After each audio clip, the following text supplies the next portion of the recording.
Hola hermanos, ¿cómo están? Qué bueno que han venido a la casa del Señor para seguir aprendiendo más de su palabra. El día de hoy vamos a continuar con nuestra serie de sermones que estamos haciendo en el libro de los Hechos de los Apóstoles, o también como otros le llaman, el libro de los Hechos del Espíritu Santo. Y no hay ningún problema cómo lo llamemos, ya que tanto el Espíritu Santo como los apóstoles están presentes y su obra se puede entender y ver a través de todo el libro.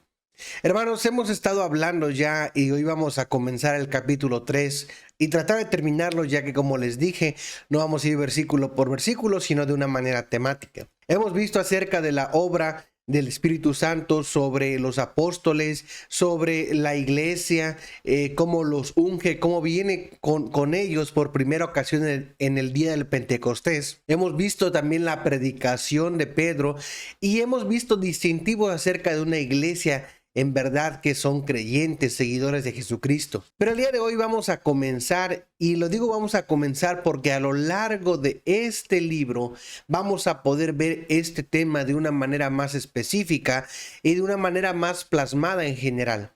Este tema, hermanos, es en referencia a los milagros, las obras extraordinarias o fuera de la naturaleza, también se le llama sobrenatural, que suceden dentro de nuestro aspecto humano.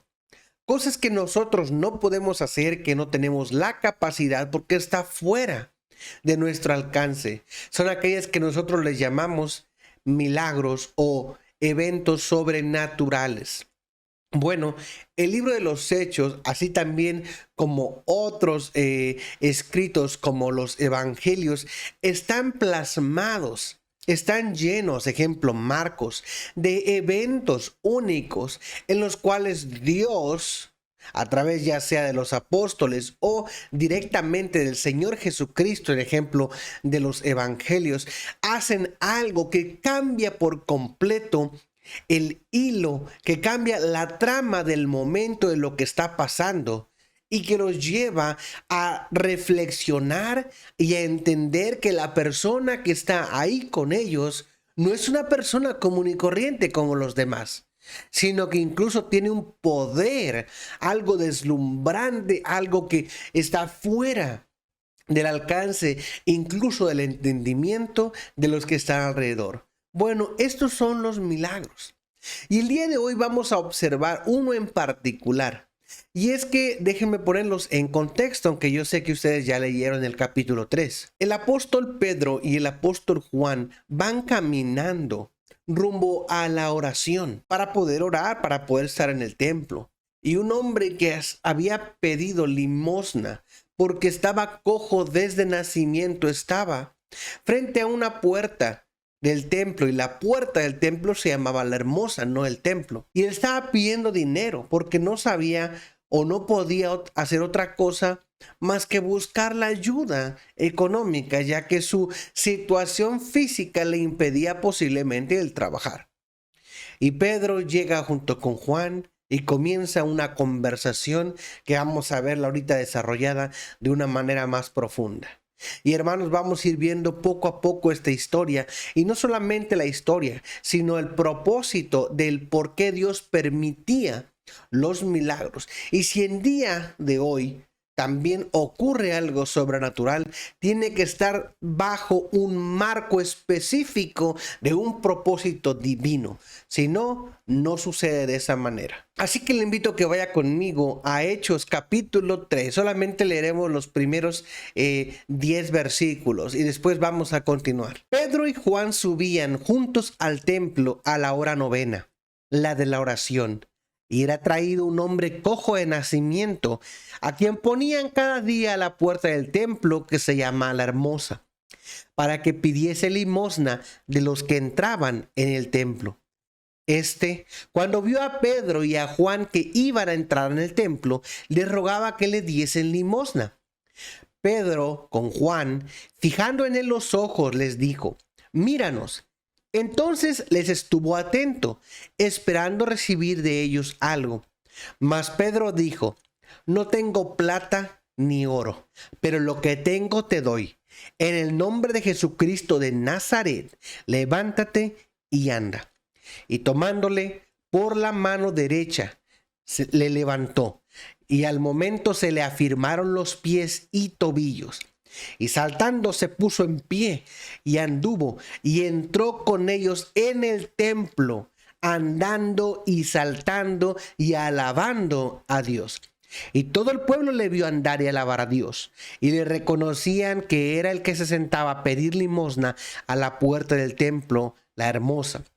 Y se llenaron de asombro y espanto por lo que había sucedido. El título de nuestro sermón del día de hoy es el siguiente: uno de los milagros más grandes que jamás haya existido es la salvación de los pecadores. Cuando nosotros vemos, hermanos, acerca de los milagros, normalmente cuando leemos la escritura nos asombramos de aquellas cosas fuera de lo natural que Dios hace. Leemos tanto en el Antiguo como en el Nuevo Testamento aquellas acciones donde Dios interrumpió en la situación o en la vida de los hombres, haciendo cosas extraordinarias. Y cosas de ellas podemos decir muchas, y solamente por recordar algunas del Antiguo Testamento, podemos recordar simplemente el Génesis. La creación es un milagro porque está fuera de lo que nosotros pudiésemos entender, y más la creación desde la nada, como se llama ex nihilo, que Dios no necesitó nada para crear. No, en cambio, los hombres hoy que no crean, copian cosas. También podemos ver, hermanos, el diluvio y cómo Dios salva a Noé y a su familia. Son cosas tremendas, grandes. O el profeta Elías orando contra los 400 profetas de Baal y descendiendo fuego del cielo, quemando el altar, quemando el agua. ¿Y qué más cosas podríamos decir, hermanos? Esto cambia el transcurso de la vida de las personas que reciben el milagro o que pueden ver ese milagro. Pero a veces no se entiende el propósito principal de ellos. Así que el primer punto que nosotros observamos, hermanos, es el propósito de los milagros al inicio de la iglesia primitiva. Como podemos observar, hermanos, este es el primer milagro que podemos observar en el libro de Hechos, y no va a ser el último. Pero el primer milagro que los apóstoles realizan. Y este milagro, hermanos, tiene un sentido muy especial y particular al iniciar. Hay algo, hermano, que nosotros en los estudios de teología aprendemos y que debemos entender, que se agrupa en una sección que se llama dones, señales y milagros. Dones, señales y milagros son aquellas cosas sobrenaturales que Dios permitió a la iglesia primitiva como una señal, como un paquete, digamos, que iban a utilizar ellos para el avance del evangelio y para fundar la iglesia primitiva. Los dones son aquellos que reciben un ejemplo, son las lenguas en el inicio de la iglesia. Las señales son aquellas cosas que los apóstoles hacían. Y los milagros, bueno, podemos ver como tanto este cojo que fue levantado de sus pies, aquellos que fueron traídos de la muerte otra vez a la vida, y también podemos ver las liberaciones de demonios que podemos observar tanto en los evangelios como en el libro de Hechos. Este paquete, hermano, de preparación que Dios deja para la iglesia primitiva, escuchen, para la iglesia primitiva, tiene el propósito de preparar a los oyentes y preparar a las personas para que vean que Dios está con los apóstoles, así como Dios también estaba no solo en Jesús, sino también con Jesús. Pero hermanos, hay que entender, y vamos a ir viendo poco a poco, ya que en el día de hoy yo sé que a muchas personas, incluyéndome a mí, pensaríamos que esas señales o milagros serían muy buenos, porque permitirían que nuestras iglesias tuvieran un impacto más grande y por lo tanto la recepción y la aceptación de las personas se miraría en los números de nuestras iglesias cuando ellos vinieran a nuestras iglesias. Claro, Nuestras iglesias estarían llenas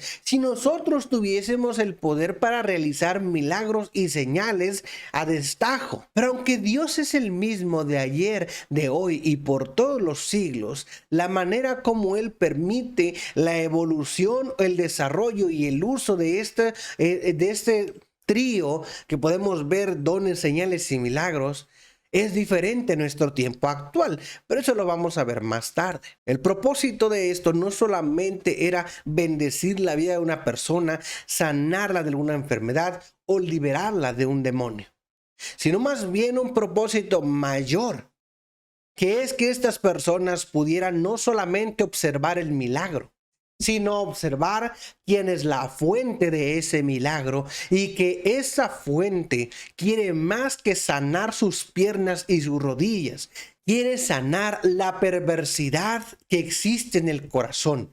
El problema mayor no es una ceguera, no es una sordera, se llama pecado y está en el corazón de todos los seres humanos. Es cierto que en el día de hoy existen dispositivos para que algunas personas puedan escuchar. Hay operaciones que posiblemente le regresen la vista a una persona, pero no existe nada en absoluto, ni nunca existirá algo que ataque el problema espiritual de la naturaleza pecaminosa que existe en el corazón del hombre, que Jesucristo y su obra en la cruz del Calvario. Por lo tanto, hermanos, los dones, señales y milagros eran muy necesarios a la iglesia primitiva, porque el canon de la Biblia, el Nuevo Testamento y Antiguo Testamento, aún no estaban finalizados, por lo menos no el Nuevo Testamento.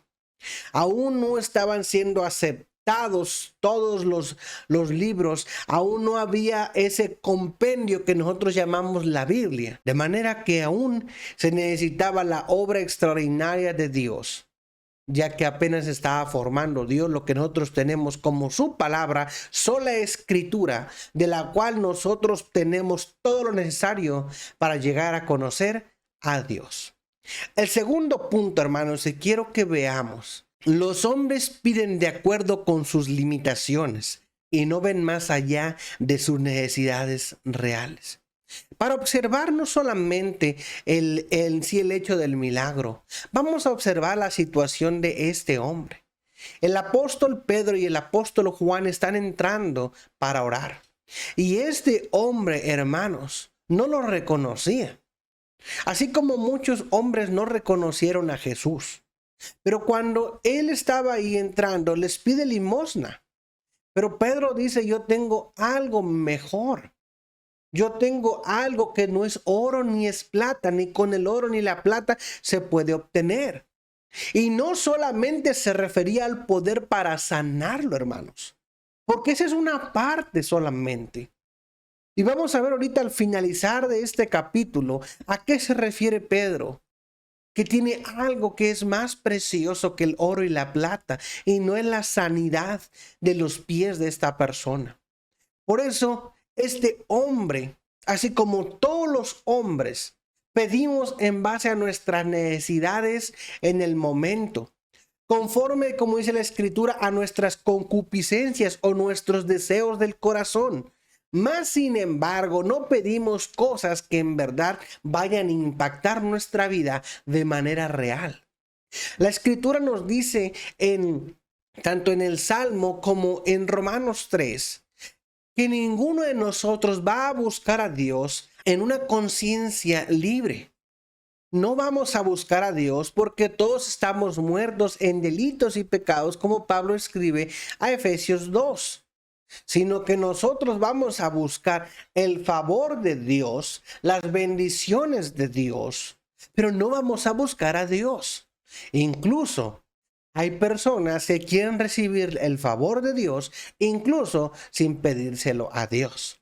Y esto no funciona de esta manera, aunque la gracia común de Dios es tan grande que permite que el sol salga, que la lluvia baje para justos y para pecadores. Es muy diferente la salvación como obra en el corazón de los hombres. Por eso, hermanos, como vemos este hombre, él está pidiendo su sanidad. Y es más, por eso, hermanos, cuando vemos, este hombre no está pidiendo ser sano de sus pies, mucho menos está pidiendo ser sano de su corazón.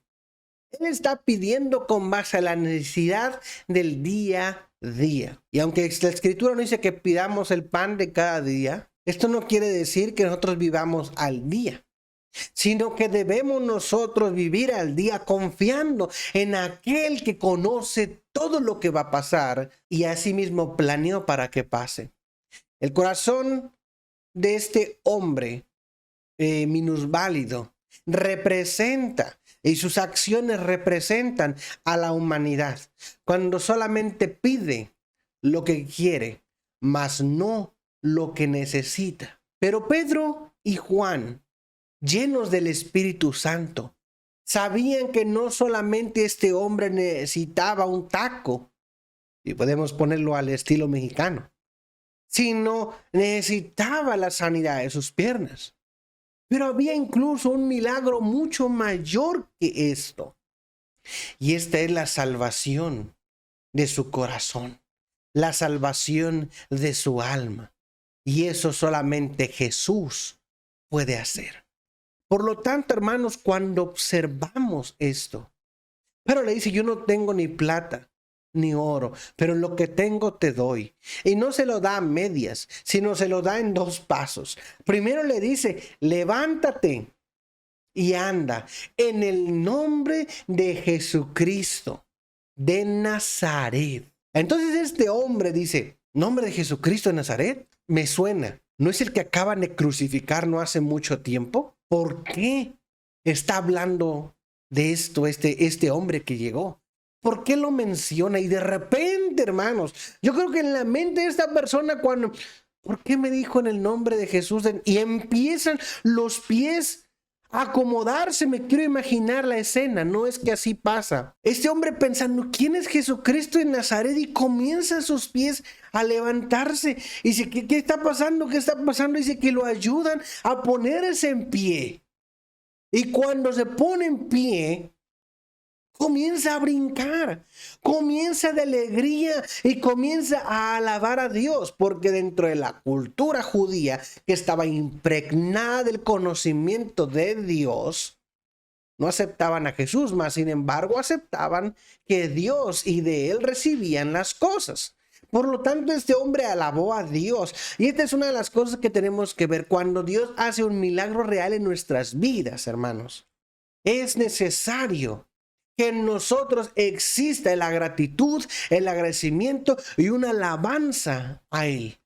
¿Cómo te puedo decir esto? Bueno, la escritura nos dice que el Señor Jesús en un tiempo sanó a 10 leprosos. Y estos leprosos, el Señor le dice, ve, tú has sido sanado, preséntate al sumo sacerdote. Y se van los 10 leprosos, pero solamente regresa uno. Y este que regresó era samaritano. Y regresó con un cuerpo cambiado, había recibido su sanidad, su milagro, pero vino a reconocer quién era Jesús. Se puso ante sus pies, se postró, adoró, alabó y conoció que Jesús no era un hombre común, era un hombre único. Era verdaderamente hombre y verdaderamente Dios. Así que, hermanos, vemos el corazón de los hombres que no está preparado para el milagro más grande que podemos observar, que es la salvación. No está preparado. A menos que el Espíritu Santo comience a obrar en el corazón, no va a pasar nada. Por eso hay que pedirle a Dios que obre en su voluntad. Hermanos, el siguiente punto. Un milagro que no lleve a la predicación del evangelio ha perdido su sentido.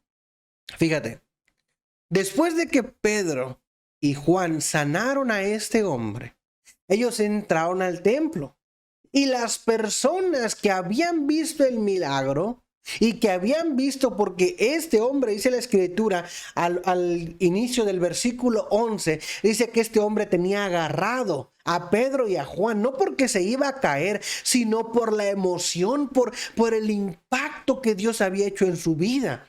Dice que los tenía asidos. Ya no se estaba agarrando para caerse. ¿Por qué? Porque él ya había brincado, él ya había corrido, él ya había alabado, pero estaba agarrados porque sabía que estos hombres eran hombres de Dios y lo que hablaban era algo que venía de parte de Dios. Este es a Jesucristo de Nazaret. Pero Pedro entró, hermanos, e dice ahí que se puso en el pórtico que se llama de Salomón. Y viendo esto, Pedro, que todos estaban, ¿qué ha pasado? ¿Cómo es posible? ¿Quién es esto? Pedro dijo, de aquí soy y a esto vengo. Pedro venía a orar. Pedro no esperaba encontrarse con este hombre, sanarlo y dar una predicación excelente, no. Pero es que nosotros no estamos para hacer lo que querramos, sino que estamos como siervos del Dios Altísimo y de Jesucristo, listos para que en cualquier momento Dios nos use. Estoy seguro que Pedro no sabía lo que iba a hacer en ese día de lo que hizo.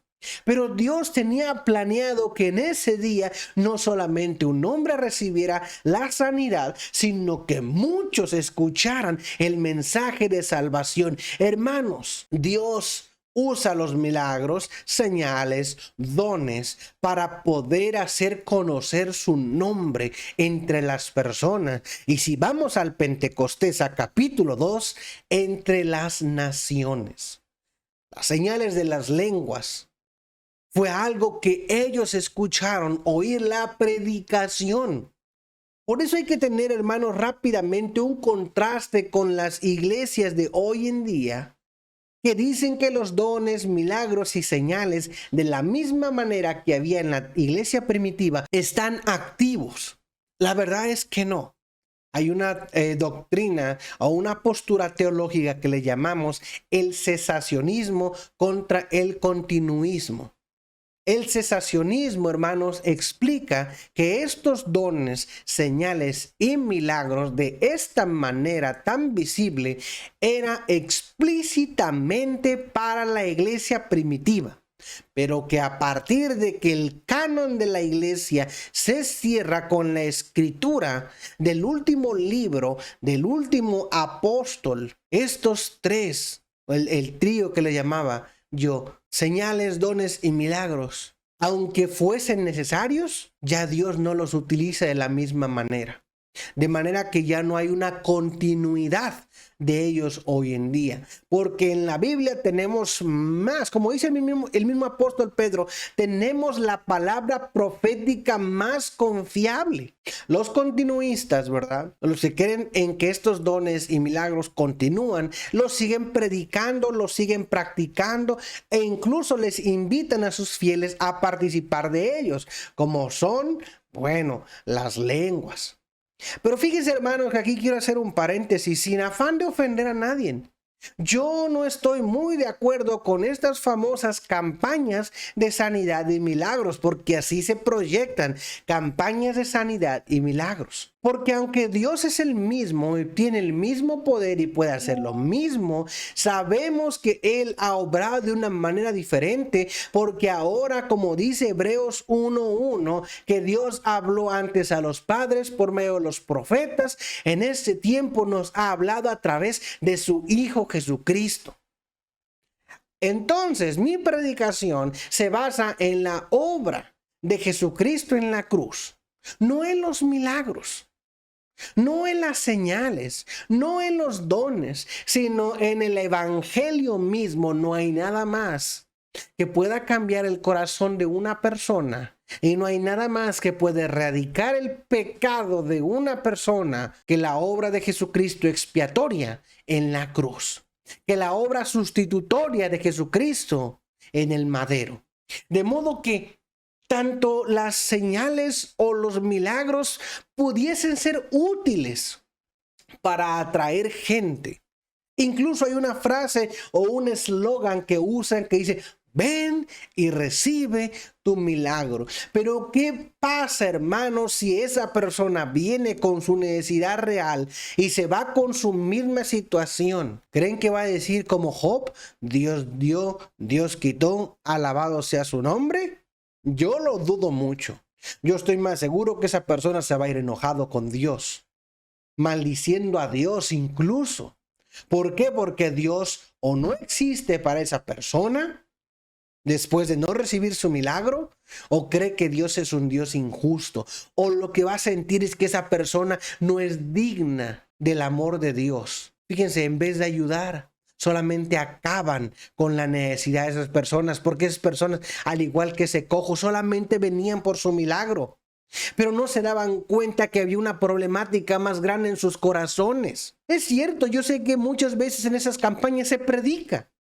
Y Dios es libre de hacer lo que quiera, y a veces hay sanidades reales, porque así lo planeó Dios. Pero no quiere decir que nosotros nos vamos a tomar la misma posición y el poder que Dios dio a los apóstoles. Y muchos incluso usan algunos versículos que están en Marcos 16.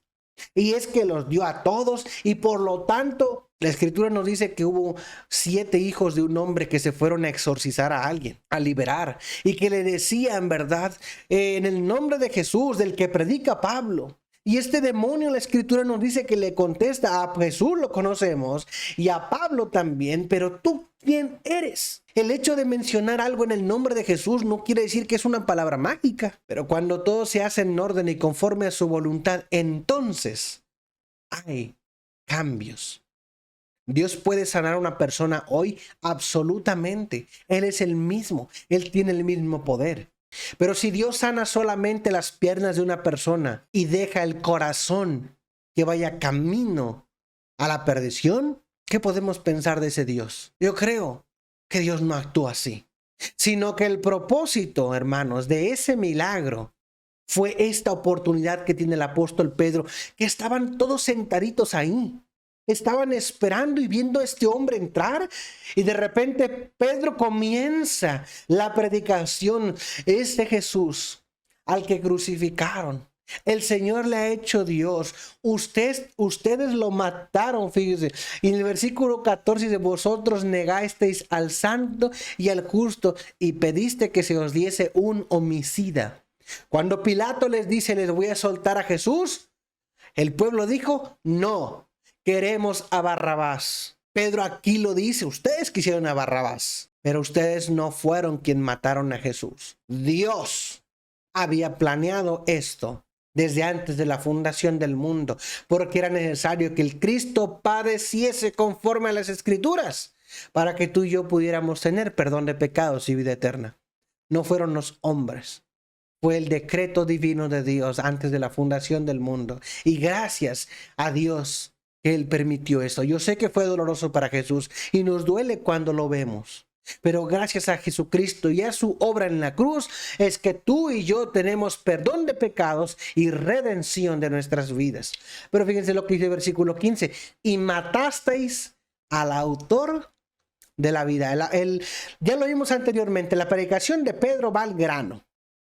La predicación de Pedro no dice mentiras, dice verdad. Y al que le duela, porque entonces habrá arrepentimiento. No es posible que un hombre acepte las buenas nuevas sin que se dé cuenta de la condición de las malas noticias en las cuales está, que va camino al pecado. Pedro continúa su predicación. De manera, hermanos, que el último punto que quiero expresar es que la salvación es más importante que la restauración de la misma vida. Esto suena un poco egoísta, pero una vez una hermana me dijo: hermano, usted sabe que es más importante que una persona se vaya al cielo con su enfermedad a que se vaya al infierno sana. Y me quedé pensando y dije: oye, sí es cierto, Dios puede sanarnos. Pero si Dios decidiese no sanarnos y salvarnos, es mejor. Porque aún así, en esa enfermedad que nosotros nos quedásemos, Él nos va a mostrar su gracia, Él nos va a mostrar su amor, Él nos va a mostrar su perdón y nos va a ayudar a que incluso en esta vida, por más difícil que sea por esa enfermedad, vamos a pasar la eternidad con Él. Pero si una persona solamente recibiese el milagro de su sanidad física y no del espiritual, allá en la eternidad, lejos sin Cristo, se va a quejar y dirá: ¿de qué me sirvió? Por lo tanto, hermano, no pidamos milagros. Si Dios le place hacer algo que está fuera de su naturaleza, amén y gloria sea su nombre. Pero hay que pedir acerca del milagro más grande que podemos nosotros pedir para con los hombres, para con nuestra familia, que Dios los salve de sus pecados. Si Dios quiere usar un milagro para poder llevar a la salvación a un hombre, es libre de hacerlo. Pero yo no tengo el poder de hacer milagros. No, es más, yo no tengo poder. Aunque tengo la autoridad de Dios que me ha sido impuesta por Cristo, yo no me tomo la libertad de orar por las personas y decirle: decláralo, créelo. No, yo no soy Dios, ni tampoco le voy a faltar al respeto. Yo oro conforme a su voluntad y pido que Él haga la obra si a Él le place. Pero lo que sí pido con todo el corazón es que salve a los pecadores por los cuales yo oro. De manera que, hermanos, hemos aprendido que debemos pedir que Dios salve a la gente. Y si en su infinita misericordia y gracia quiere sanar a alguien, también se lo pedimos a Él. Él va a decidir qué es lo mejor. Así que, hermanos, aprendamos y juntos busquemos algo mejor, que es que Dios salve a los pecadores. ¿Por qué no oramos? Señor, gracias por tu palabra, gracias por tu obra. Señor, yo sé que estaría muy bien poder hacer milagros, señales, porque la gente vendría a nuestra congregación, pero muchos de ellos se irían sin ti. Así como muchos de aquellos que van a esas campañas buscando algo y no lo encuentran porque tú no estás ahí, tú no obras así. Y se van tristes, desanimados, sin esperanza. Mas sin embargo, cuando nosotros en nuestros servicios predicamos a Cristo crucificado como el único camino al Padre, si tú en tu voluntad desde antes de la fundación del mundo elegiste que alguien en esa predicación se salvara, ese milagro cuenta más que 1000 sanidades. Pero glorifícate tú y úsanos a nosotros que estamos aquí dispuestos. Lo pedimos en el nombre de Cristo Jesús. Amén. Hermanos, fue un gusto estar con ustedes. El Señor les bendiga. Nos vemos en la próxima. Adiós.